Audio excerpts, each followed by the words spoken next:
और अगली बड़ी खबर की तरफ रुख कर रहे हैं। अगली बड़ी खबर एक बार फिर से आपको बता देते हैं, लखनऊ से, उत्तर प्रदेश से, जहां यूपी में फिर कैबिनेट विस्तार की अटकलें हैं।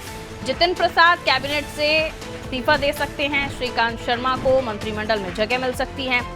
सिद्धार्थनाथ सिंह को भी शामिल किया जा सकता है और कुछ का पत्ता भी कट सकता है, लेकिन वो कौन होंगे जो बाहर जाएंगे? तो जितिन प्रसाद कैबिनेट से इस्तीफा दे सकते हैं। उसके पीछे जाहिर सी बात है केंद्र में उन्हें जगह मिल सकती है। और श्रीकांत शर्मा, सिद्धार्थनाथ सिंह, और भी डिटेल में विश्लेषण हम करवा लेते हैं। अभिषेक हमारे सहयोगी हमारे साथ जुड़े हुए हैं, वो हमें और भी समझा देंगे। अभिषेक, 3 ऐसे नाम अभी तक सामने आ रहे हैं जो जिनमें से जगह मिल सकती है जिन्हें, और एक जो छोड़ सकते हैं कैबिनेट। और ऐसे में कुछ और नाम भी चर्चाओं में हैं जिनका परफॉर्मेंस खराब रहा, क्या उनको भी बाहर का रास्ता दिखाया जाएगा? इससे पहले जब हम चर्चा कर रहे थे कि यूपी के लिहाज से ज़रूरी हो जाता है कि जातीय समीकरण को भी कैबिनेट में साधा जाए। देखिए, जातीय समीकरण की बात अगर की जाए तो अब राजपूत और ब्राह्मणों पर बीजेपी ज्यादा फोकस करने वाली है। जितिन प्रसाद ब्राह्मण हैं, वो चुनाव जीते हैं लोकसभा का, पीलीभीत से बड़े मार्जिन से जीते हैं। कैबिनेट मंत्री थे, पीडब्ल्यूडी का भारी भरकम विभाग था।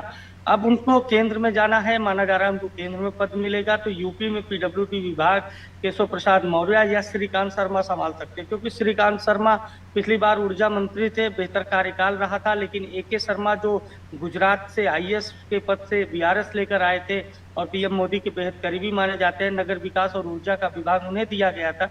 तो श्रीकांत शर्मा का बेहतर परफॉर्मेंस होने की वजह से भी नंबर नहीं लग सका। लेकिन अब जितिन प्रसाद की जब कुर्सी खाली हो रही है, यानी एक कद्दावर, दिग्गज और दमदार विभाग संभालने वाला ब्राह्मण नेता जब केंद्र जा रहा है, तो की जगह पर दूसरे ब्राह्मण नेता को प्रोजेक्ट किया जाएगा। और माना यह जा रहा है कि श्रीकांत शर्मा जो मथुरा से आते हैं उसके लिए सबसे बेहतर विकल्प है।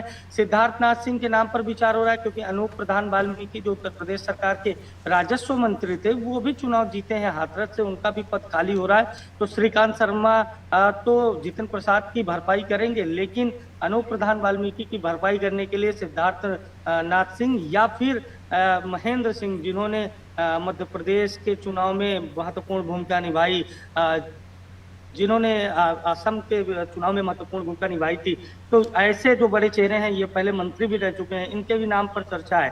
तो यूपी में कैबिनेट विस्तार होना है, क्योंकि तमाम ऐसे विभाग हैं जिनको बदला भी जाएगा। ओपी राजभर और संजय निषाद, इन दोनों के पास भी मत्स्य मंत्रालय और पंचायती राज विभाग है। प्रदर्शन बहुत फीका रहा है लोकसभा के चुनाव में।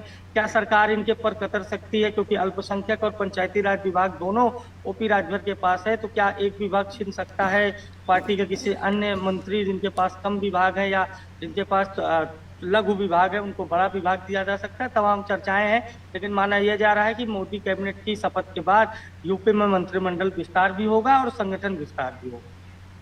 बिल्कुल, तो मंत्रिमंडल विस्तार भी होगा और संगठन विस्तार भी होगा और कुछ अहम फैसले भी लिए जा सकते हैं, जैसे कि अभिषेक भी बता रहे थे।